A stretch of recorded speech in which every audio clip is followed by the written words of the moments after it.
Assalamualaikum warahmatullahi wabarakatuh. Perkenalkan, nama saya Indira Zahra, mahasiswi dari jurusan Psikologi Pendidikan dan Bimbingan, Fakultas Ilmu Pendidikan Universitas Negeri Makassar.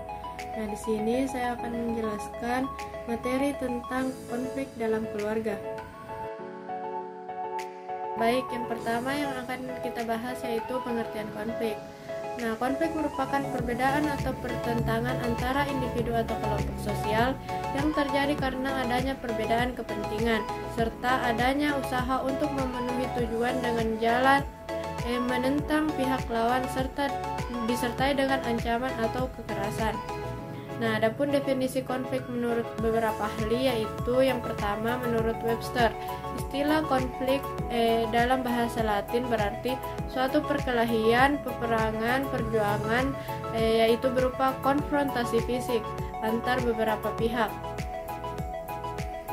Sedangkan dalam kamus besar yang disusun oleh Purwadarminta, konflik berarti pertentangan atau percekcokan. Pertentangan sendiri muncul ke dalam bentuk pertentangan ide maupun fisik antara dua belah pihak yang berserangan.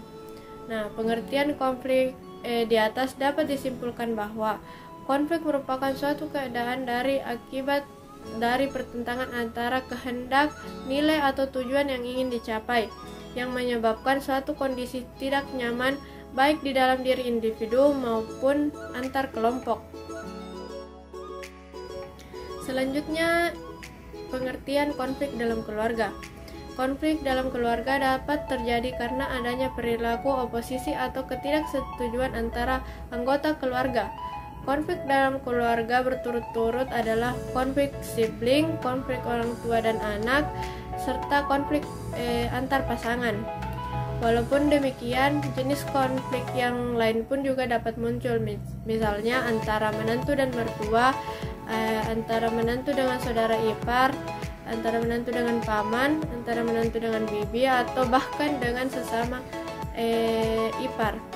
Faktor yang membedakan konflik di dalam keluarga dengan kelompok sosial yang lain adalah karakteristik hubungan dalam keluarga yang menyangkut tiga aspek, yaitu yang pertama intensitas, kompleksitas, durasi. Nah, pada umumnya hubungan antara anggota keluarga merupakan jenis hubungan yang sangat dekat. Selanjutnya yaitu bentuk-bentuk konflik dalam keluarga. Yang pertama, konflik horizontal.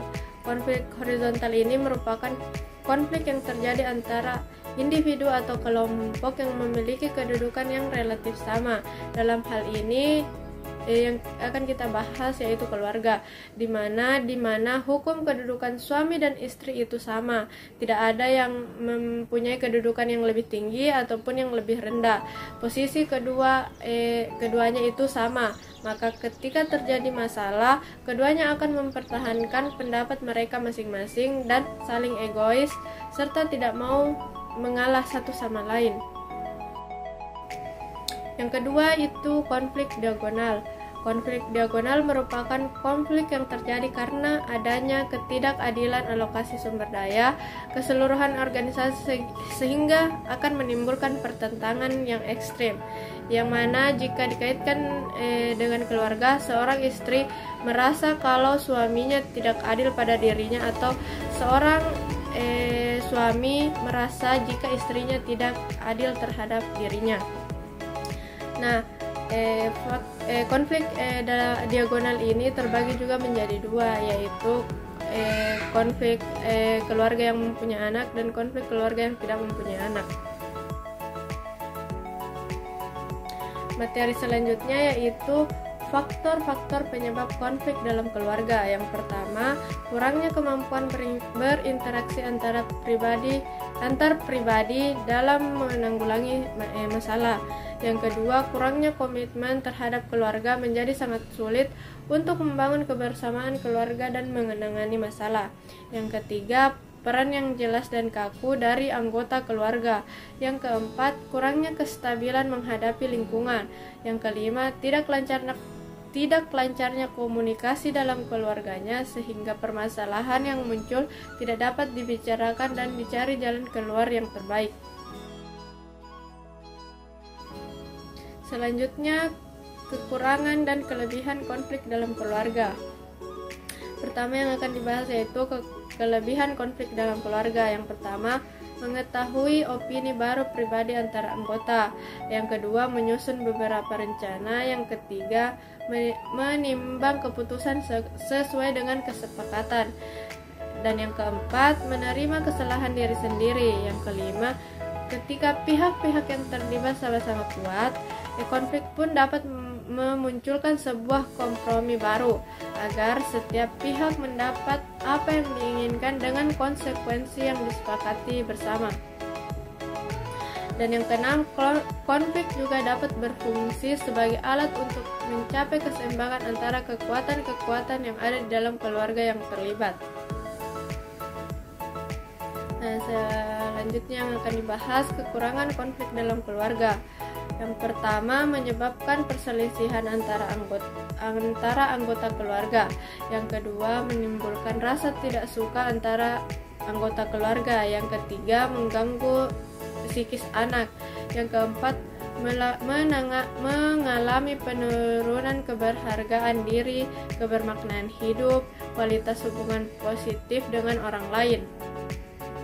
Yang kelima, menimbulkan keegoisan. Dan yang keenam, memicu rusaknya hubungan antara individu. Materi selanjutnya yaitu upaya pencegahan konflik dalam keluarga. Nah, kunci penting dalam menyelesaikan konflik dalam keluarga yaitu yang pertama, jangan asal bicara. Yang kedua, melihat suatu konflik dari sudut pandang yang berbeda. Yang ketiga, jangan fokus pada orangnya, tapi fokuslah pada masalah yang kalian hadapi. Yang keempat, tidak boleh saling menyalahkan satu sama lain. Nah, selanjutnya yaitu peran guru BK terhadap konflik dalam keluarga. Nah, adapun peran penting bimbingan konseling dalam mengatasi berbagai permasalahan yang dihadapi dalam sebuah keluarga yaitu membantu menyelesaikan pertentangan di dalam keluarga. Nah, yang selanjutnya membantu setiap anggota dalam sebuah keluarga untuk mencapai perkembangan yang sehat di dalam lingkungan keluarga dan masyarakat. Selanjutnya membantu menguatkan kemampuan keluarga dalam mengasuh dan melindungi anak agar terhindar dari perilaku negatif atau jauh dari tindakan yang tidak diinginkan.